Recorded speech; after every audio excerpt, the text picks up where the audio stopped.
السلام عليكم ورحمة الله وبركاته أعزائي المشاهدين في كل بيت في كل مكان، أهلا ومرحبا بكم في حلقة جديدة من عبقري كرة. السلام عليكم ورحمة الله وبركاته. الأهلي رسميا يقترب من المشاركة في دوري أبطال أفريقيا على حسب كلام الكاف يجتمع اليوم في جنوب أفريقيا في مؤتمر صحفي لمناقشة زيادة عدد مقاعد دوري أبطال أفريقيا، والأهلي من ضمن المشاركين في دوري أبطال أفريقيا بشكل كبير جدا. الكاف خلاص يقترب من أخذ خطوة جادة نحو زيادة عدد مقاعد دوري أبطال أفريقيا. دوري أبطال أفريقيا هيزيد يبقى الاهلي زمالك بيراميدز في دوري ابطال افريقيا، وكونفدراليه زد وسيراميكا كيلوباترا مش هتزيد، الكونفدراليه مش هتزيد بنسبه كبيره.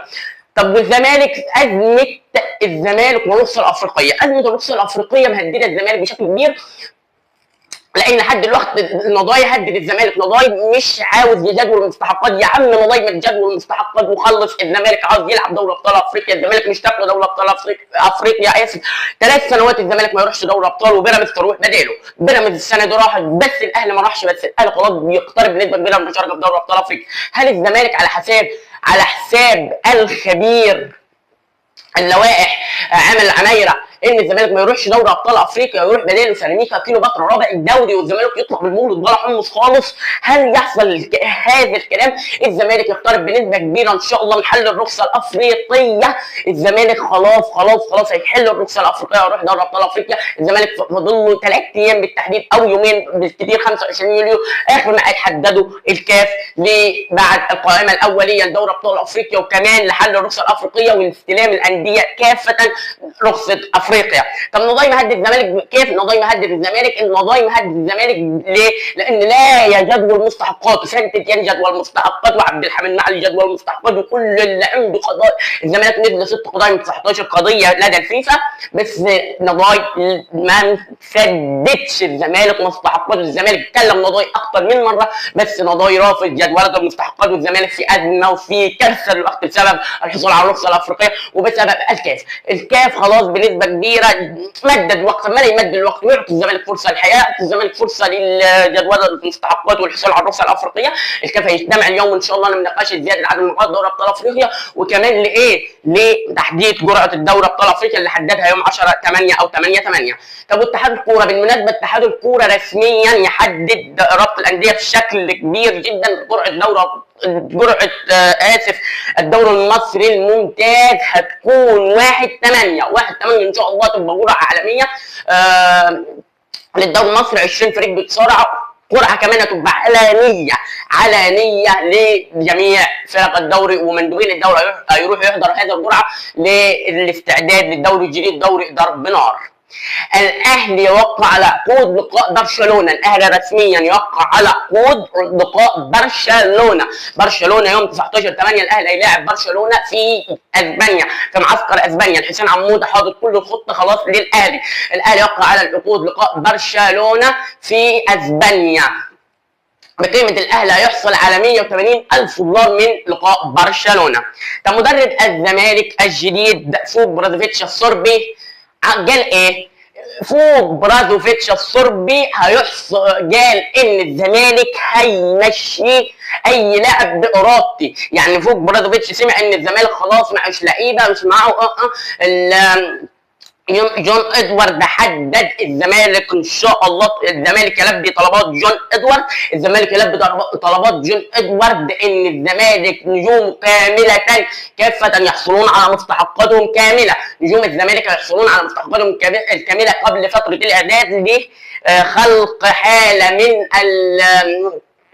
بمعنى البلد كده، حاله روعه في الزمالك، حاله جميله للاستعداد للموسم الجديد، حاله روح قتاليه للزمالك، وان شاء الله يدخل بقى الموسم الجديد اللي كسر الدنيا هو والاهلي وبيراميدز. وكمان الزمالك راتب المدرب فوق برازوفيتش الصربي مع الزمالك الراتب 84,000 دولار شهريا راتب فوق برازوفيتش، 84,000 دولار شهريا راتب فوق برازوفيتش مع الزمالك بعد خلاص رحيل معتمد جمال عن الزمالك، والزمالك كرم معتمد جمال خلاص كرمه ومحكمة الزمالك قال اي حاجه لمصلحه النادي انا موافق بيها، ومدرب الزمالك الجديد رسميا هيوصل القاهره خلال ساعات للعمل كمدرب لنادي الزمالك.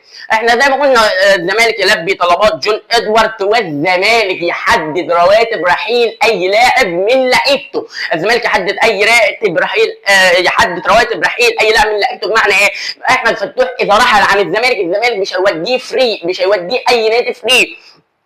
الزمالك هيمشي اي لاعب بارادته. الزمالك ممكن يمشي احمد فتوح ب 2.5 مليون دولار، وشيكو بنزا مستمر مع الزمالك، واحمد الجفال الزمالك بيحاول يخلص منه. ليه؟ احمد الجفال عامل ازمه برضه. الزمالك جدول مستحقاته رسميا لدى الاتحاد المنستيري التونسي انه احمد الجفالي لاعب كان سابقا للاتحاد المنستيري التونسي. خلاص احنا قلنا بشكل كبير ان الزمالك مش هيمشي اي لاعب الا بالراتب اللي محدد الزمالك.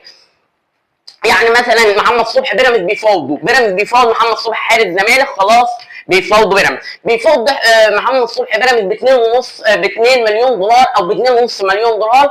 الزمالك يوافق على رحيل محمد صبحي ب 2 مليون دولار على الاقل. ان الزمالك مش هيودي اي لاعب اقل من 2 مليون دولار اللي يحل الازمه اللي هيحل ازمه الزمالك ويحل الرخصه الافريقيه.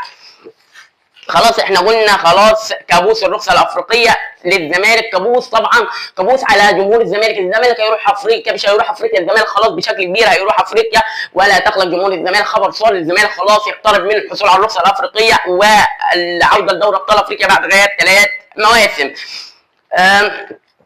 الاجماعي ان الاهلي زي ما ذكرنا في الحلقه القادمه معروضين على اتحاد جده من عطيه وامام عاشور، والاهلي رافض هذا الفكره تماما. طب بيراميدز يقترب من اعلان ضم اياد العسقلاني. بيراميدز خلاص بشكل كبير هيعلن غدا او اعلن غدا او يعلن النهارده باذن الله ضم اياد العسقلاني لاعب رستوف التركي الروسي. اياد العسقلاني بيراميدزاوي رسميا، اياد العسقلاني بيراميدزاوي رسميا بعد ان شاء الله 1,700,000 دولار من رستوف الروسي. طب بيراميدز معروضين عليه ثنائي لتعويض رحيل فيستون مايل الكونغولي المهاجم المرعب اللي داخل الدنيا في الدوري المصري، كان قاهر الاهلي وقاهر الكبار كلهم في الدوري المصري، كان من انصاف بيجيب اجوان في الدوري المصري رغم عدم تألقه الموسم اللي عدى، رغم قله مستواه الموسم اللي عدى، كان مستواه بائس جدا الموسم اللي عدى. معروضين عليه ثنائي صن داون بيراميدز، معروض عليه مو باسا ومعروض عليه بيتر شالوليلي مهاجمين صن داون. مهاجمين صن داون معروضين على بيراميدز. قرار الزمالك في عدم خوض المعسكر. الزمالك معروض عليه من تركيا معسكر ليعمل معسكر في تركيا، خلاص الزمالك معروض عليه لعمل معسكر في تركيا. طب الزمالك ايه رايه؟ الزمالك ممكن ما يوافقش على المعسكر اللي في تركيا للفلوس، ده سبب الازمه الماليه الطاحنه، ازمه ماليه طاحنه في الزمالك، وطلع اكثر من عضو صرح بهذا الكلام في الزمالك. طلع اكثر من عضو قال هذا الكلام في الزمالك. طب هل الزمالك ما يخشش دوري ابطال افريقيا ولا الكونفدراليه ويطلع بالمربط بالعنق زي ما ذكرنا؟ لا، الزمالك ان شاء الله يحصل على الرخصه الافريقيه ويروح دوري ابطال افريقيا. جرعه الدوري زي ما قلنا ذكرنا 1/8 ان شاء الله جرعه الدوري، والدوري هيبتدي 20 او 21 بالكثير بالتحديد. خلاص اخر ميعاد للدوري المصري هيبتدي يوم 20 او 21/8 يا جماعه. والله الدوري المصري هيبقى مولع ان شاء الله، الدوري المصري هيبقى نار ان شاء الله. اسف شفت الشيء يعني ما تزعلوش. الاتحاد الكوره وهاني ابو ريده هل يرفض البطوله الجديده؟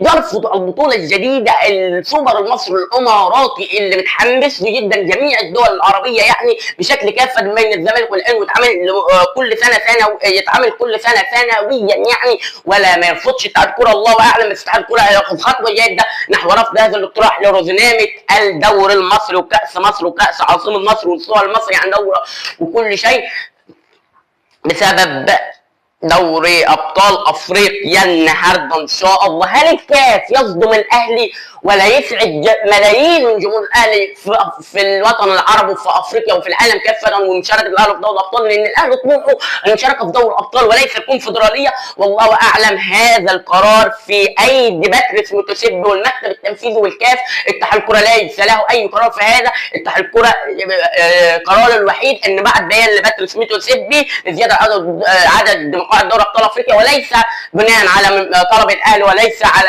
لجمال عيون الاهلي، ليس لجمال عيون الاهلي، بل لمصر عملت مباريات كبيره جدا في كاس العالم وحقق الانجاز للتاريخ في كاس العالم. صعد لدور 16، كسبت مباراتين مصر في كاس العالم وما كانتش بتكسب اي مباراه على مر التاريخ والعصور، على مر التاريخ